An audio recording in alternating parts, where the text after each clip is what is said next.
La normativa educativa es la que nos entrega los diversos lineamientos de trabajo a realizar con cada uno de los estudiantes. Es por ello que Paola Moya Vargas, coordinadora técnica pedagógica de Fundación Educacional Coañil San Antonio, nos expondrá el tema desde la normativa al aula, acceso a los aprendizajes en la educación especial.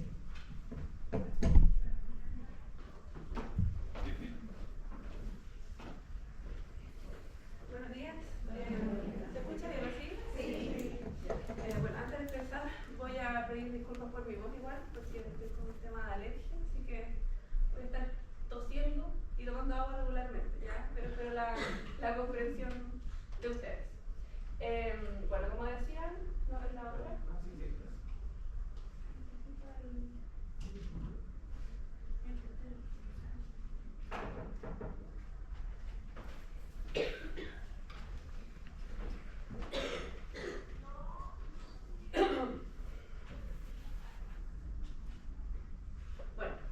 Bueno, ya me presentaron, mi nombre es Paola Moya, soy coordinadora técnica de ambas unidades y el día de hoy vamos a hablar sobre la normativa y los cambios que se han producido dentro de la educación especial que nos llevan entonces a tener desafíos dentro del aula para que nuestros estudiantes puedan alcanzar los aprendizajes. El objetivo, por lo tanto, es conocer y comprender cuál es la visión de educación especial que se tiene en la actualidad y cómo nosotros respondemos a esos desafíos con el perfil de estudiantes que nosotros tenemos, que son niños con la condición del espectro del autismo y discapacidad intelectual. Las temáticas que vamos a hablar son cambios curriculares en educación especial, bases teóricas y modelos que sustentan nuestra intervención y los aspectos críticos en la intervención en aula. ¿Ya? Esta va a ser nuestra ruta de aprendizaje. Bueno, la primera temática entonces son los cambios curriculares que han existido durante todos estos años. Entendemos que desde el comienzo de la presentación se ha hablado de que la educación especial está desde el siglo pasado y desde ahí se han ido cambiando las perspectivas y la mirada que se tiene de la educación especial. Y lo primero que vamos a hablar un poco son los primeros decretos que surgen por la discapacidad, que estaban como específicos para cada discapacidad, y en ese sentido, de acuerdo al perfil que nosotros tenemos, en el año 90 surge el decreto 87 que plantea los planes y programas para el trabajo con personas con discapacidad intelectual. En el mismo año surge el decreto 815 que nos dice las normas técnicas para el trabajo de personas con graves alteraciones en la comunicación y la relación social, y ahí estaban incluidas las personas con autismo y otras condiciones también, pero de acuerdo al perfil que nosotros tenemos nos vamos a referir a estos dos decretos. En ambos decretos se establecían entonces los cursos a los cuales, o los niveles en los cuales tenían que estar, las edades y también las áreas de desarrollo y los objetivos curriculares a trabajar. Durante mucho tiempo se llevó a cabo el trabajo a través de estos decretos hasta que empezaron a surgir los primeros cambios. Uno de esos cambios fue el decreto 170. Uno de esos cambios fue el decreto 170 que nos dice las normas, un poco las orientaciones para el proceso de evaluación integral de estudiantes con necesidades educativas especiales. Lo que hizo fue entonces especificar quiénes eran los que tenían que participar en este proceso, desde qué mirada tenían que participar, cómo se tenía que articular el proceso de evaluación para poder llevar a cabo un conocimiento integral de los estudiantes y establecer los apoyos para que pudiera desde ahí generar el proceso de intervención.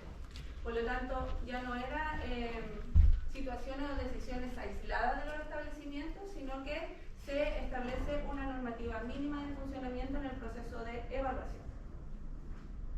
Posterior a ello, ya en el 2015, surge el decreto 83, que es uno de los mayores cambios que ocurre en relación a la educación especial, entendiendo de que efectivamente establece las normativas para los procesos de adecuación curricular de estudiantes en educación parvularia y básica, pero incluyendo a la educación especial.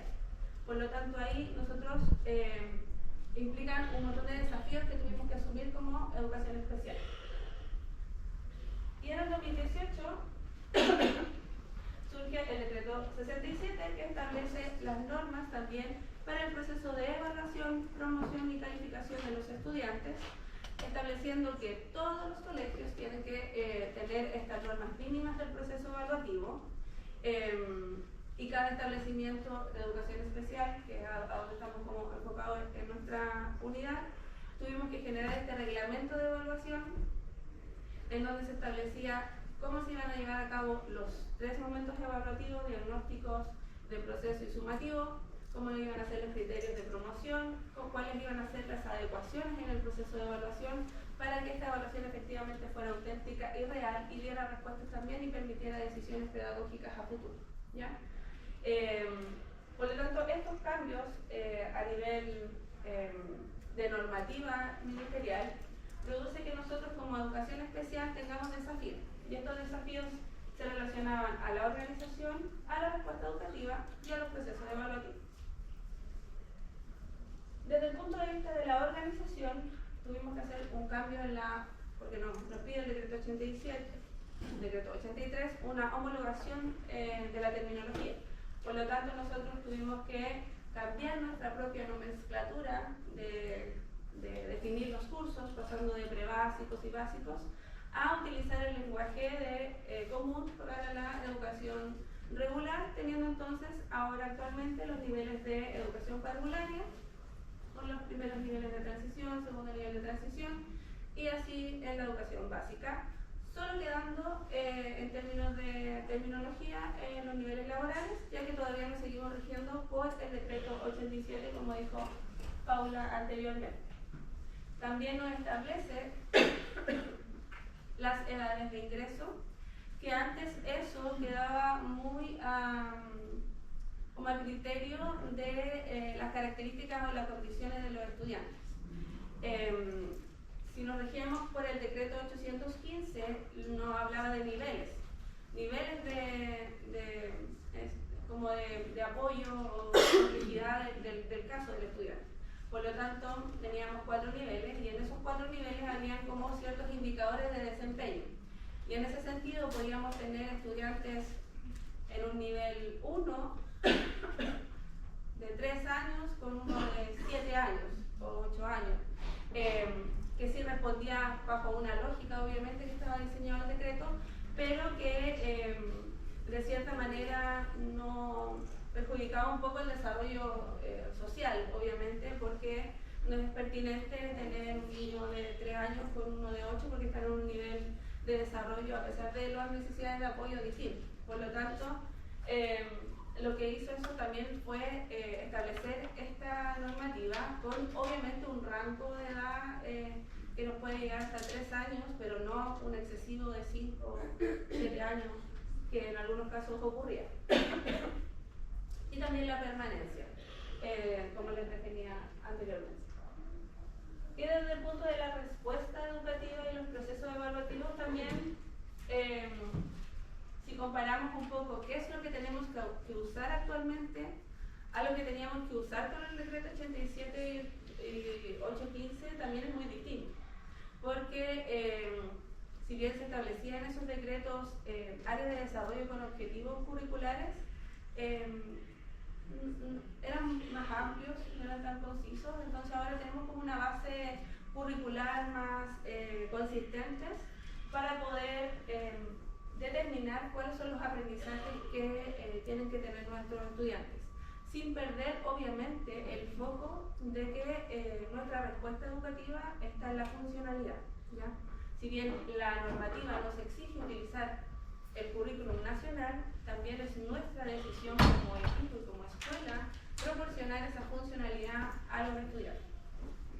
Y para eso el Ministerio de Educación nos entrega el currículum nacional a través de sus bases curriculares de educación parvularia y nos entrega también las progresiones de aprendizaje, que es un insumo que está para las 4 áreas troncales: lenguaje, matemática, historia y ciencias, y que fue diseñado con la mirada de la funcionalidad, seleccionado objetivos curriculares pertinentes y en aumento de complejidad lógica para poder trabajar con los estudiantes. Y esto es hasta sexto básico. Por lo tanto, nosotros usamos las bases de educación parvularia, las progresiones de aprendizaje en estas 4 asignaturas en el rango de cursos que corresponde y el currículum nacional en las demás asignaturas y en los cursos de séptimo y octavo. Solo el nivel laboral sigue con el funcionamiento también curricular del decreto 87. A nosotros usar las bases curriculares da un desafío de cómo hacemos cómo hacemos para alcanzar esos objetivos curriculares. Y en ese sentido, la respuesta está en la diversificación de la enseñanza, tanto en la planificación como en los procesos evaluativos. Y cuando nosotros hablamos de la planificación de la enseñanza diversificada, lo que buscamos entonces es establecer una variedad de actividades y experiencias de aprendizaje creadas desde la base, desde la variedad y para dar respuesta a las múltiples características individuales, sociales, familiares y culturales de nuestros estudiantes. Entonces, nosotros diseñamos pensando en esa diversidad y pensando en la funcionalidad para dar respuesta a ese alcance de objetivos curriculares. Y desde el punto de vista evaluativo, también implica pensar cómo podemos diseñar variadas experiencias en todos los procesos evaluativos que permitan rescatar información real. Eso es muy importante para nosotros, rescatar la información real, no dejar al criterio del profesor, dejar a la inferencia que pueda tener el profesor frente al estudiante, sino que efectivamente vemos todas las posibilidades para que el estudiante muestre realmente lo que sabe y cuáles son los apoyos que necesita para que muestre lo que sabe. Y de esa manera vamos a poder tomar decisiones pedagógicas, porque si nosotros inferimos o suponemos, las decisiones pedagógicas entonces son equivocadas y lo hacemos desde la base de nuestro criterio y no desde las necesidades de aprendizaje de nuestros estudiantes. Bueno, terminando ahí desde el punto de vista de lo curricular y todos los cambios que han existido, también nuestro sistema de educación especial se sustenta en enfoques y modelos teóricos, ¿ya? La educación especial no surge de la nada, no surge, como mencionaba Paula, en los inicios desde la buena voluntad y desde la calidad, sino que a lo largo de los años se han ido estableciendo sustentos teóricos que dan la base para el trabajo de educación en general y que también lo tomamos nosotros como educación especial porque no estamos ajenos al proceso de educación. No es otra cosa, sino que es lo mismo, pero con obviamente los alcances y los ajustes y los apoyos que corresponden. Por lo tanto, uno de los enfoques, el enfoque principal de nuestro trabajo es el enfoque constructivista, y en este sentido, como se menciona ahí, es una corriente pedagógica que establece que los aprendizajes se desarrollan en la medida que yo voy interactuando con el medio y que es un proceso participativo, dinámico, interactivo, y en ese sentido los profesores no solo los profesores, quienes intervienen en el proceso educativo, debemos entregar todas las herramientas posibles para que se genere esta construcción de aprendizaje.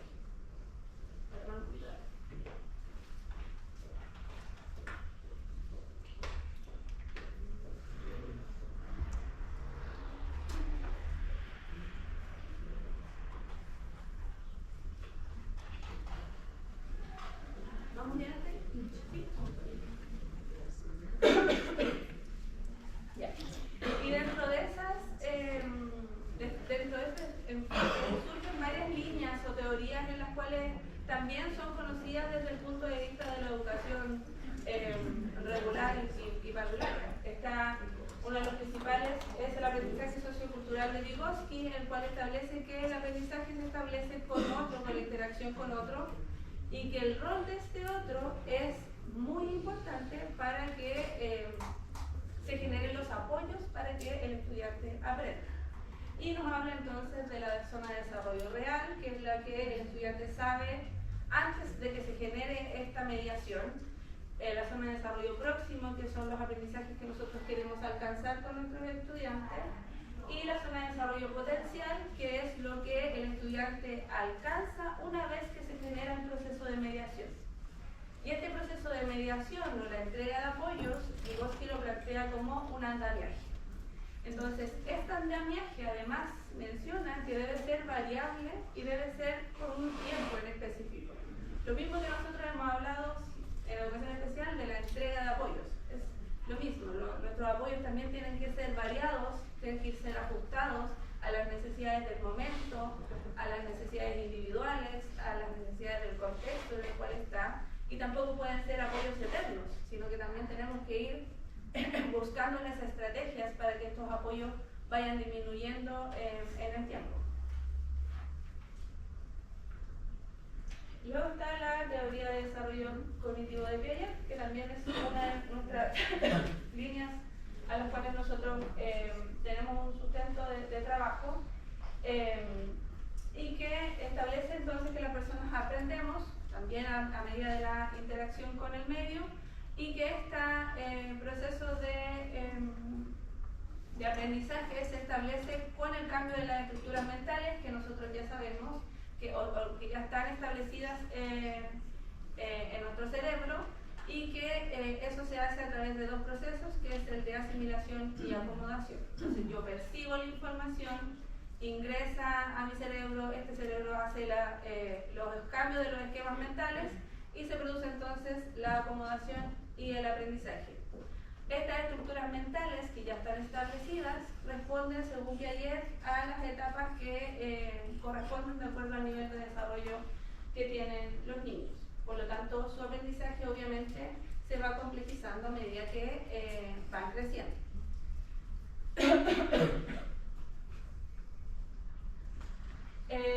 Y otras dos, que es la teoría de aprendizaje significativo de Ausubel, en el cual se postula que los aprendizajes se pueden establecer o van a quedar en